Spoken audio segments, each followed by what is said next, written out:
so now that we have all our pattern pieces cut out, I'm just going to give these another iron real quick, just to make sure that they're as nice and smooth as possible, and then we're going to lay out our fabric. The other thing that I want to do is I want to take a look at my pattern layout. What you want to pay attention to on a pattern layout is where your selvages are falling. And selvage is on every piece of fabric you have the, well, most pieces of fabric will have selvage. It is this line here.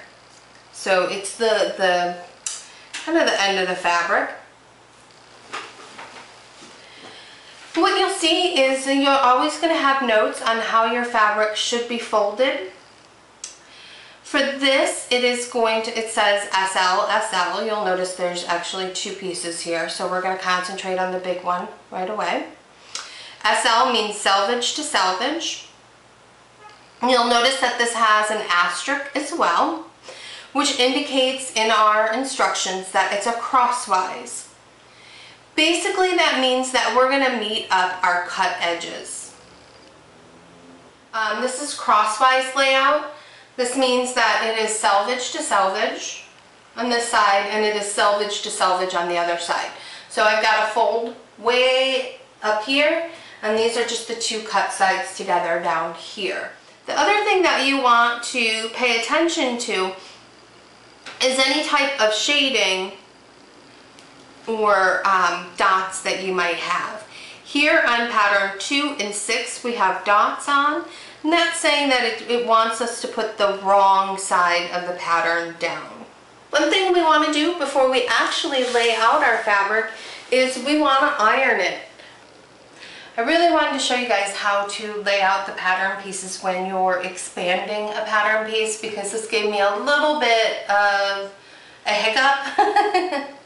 It really had me scratching my head for a little bit. And so what I found the easiest way to do this is to take your one piece of the pattern and pin it down. Okay, so what I've got is just my straight edge ruler. It's see-through.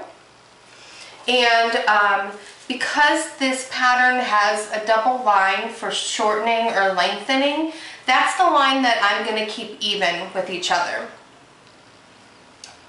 So I'm going to place my ruler right on that line, so everything stays really, really straight. I want as well to have one of the markers for an inch, so right here beginning at 10 inches, right on the edge. Our smaller piece here, I'm just going to keep even with the edge there, so keeping that lengthen shorten line even, and I'm just going to pull that. It's a really odd shaped pattern piece, and I'm just going to pull that until I get to 1 1/4 inches away. Make sure it's lined up. Make sure everything's straight.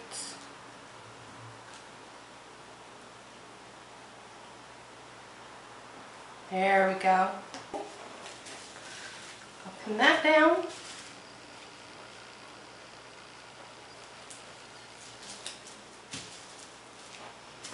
And I'm just going to do a quick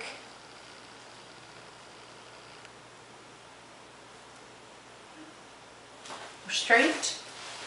So that is our first set of pattern pieces laid out. And I say first set because on our pattern layout, it's actually duplicating the pieces that we have here again. Once we lay these out and cut them, we'll have to lay the next set. Every piece of fabric has grain lines, and they are the lines that run horizontally and vertically through a fabric. You can usually see it best, like when you pull a piece of thread from the bottom, you can kind of see it pulling off the threads that are running this way. So you want to keep it on grain, which is what it means when it has a grain line.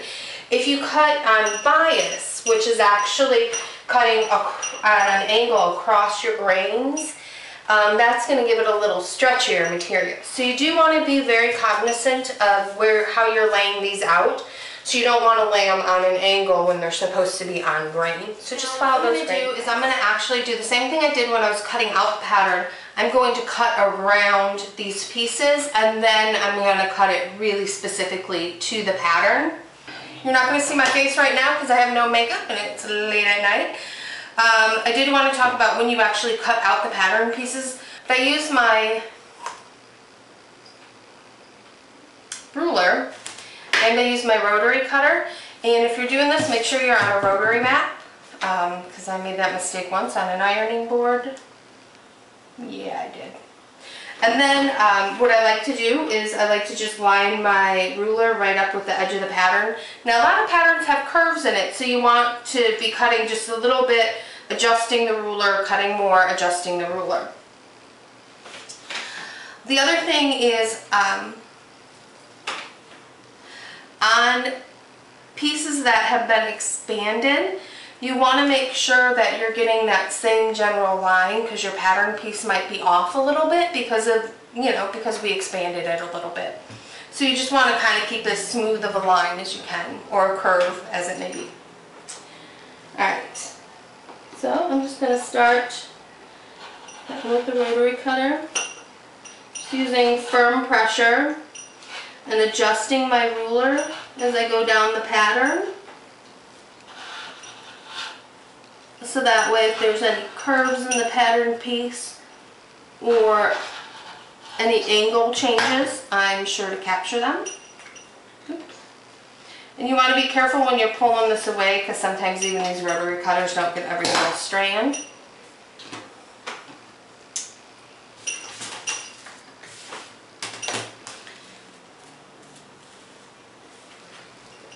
Alright, I'm going to cut out the rest of these little pieces, and then I'll be right back to talk about adding your markings and your notches. Now before we unpin the pattern piece, any notches that we cut into the pattern itself, we want to go and actually cut out on the fabric. So just a snip snip. And then the last thing we want to do before we unpin is you want to get yourself a good fabric marker. I like to make sure my tip is very, very sharp. And you want to make sure you have one that's going to show up on your fabric. So any place you see, you'll see a lot of times circles, little tiny circles with like this pattern size next to it. You want to transfer those circles onto the fabric itself. Now here I have a really big circle. I'll show you a couple different ways to do this. So what I'm going to do is just kind of fold back my pattern piece so I see half the circle and start to draw that circle on there. Once I kind of get that started, I lift it up and make it a little bit darker. Okay. And the other way that you can do it is you can place your pencil right on top of the pattern piece itself, and then just start coloring in, and the pattern piece will actually, the paper will break, and then you'll be right on the fabric itself.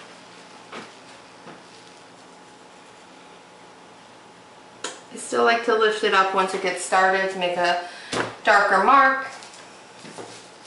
And then finally on this pattern piece we have a line that says center back. So I want to transfer that onto the paper as well. So to do that, I take my ruler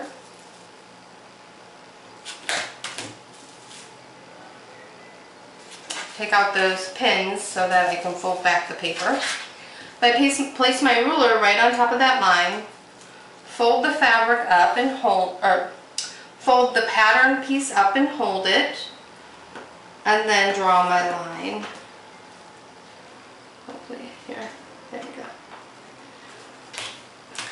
Now what I'm going to do is I'm going to take the pattern piece off. because we're gonna make these same marks on the other side. So there we go. We've got our pattern piece all cut out with our markings on it on both sides. And you know what? Because 3 and 2 look so similar on this, I am going to, on the wrong side of the fabric, of course, I'm going to number the 3s. So that's it for today's So Vintage. As always, feel free in the comment section below to leave me any of your thoughts, questions, opinions, tips, anything. I love hearing from you guys. Also, go ahead and to show your support of the Vintage Vanity and So Vintage, go ahead and click the thumbs up down there. It's an easy way to let me know that you like what's going on. And as well, if you would like to be notified of new videos, go ahead and click the subscribe button. It's completely free and it'll notify you when new videos have been posted here on A Vintage Vanity. That will include the So Vintage series, any hair tutorials, any tops for the month. And have a great day, and I will see you guys soon.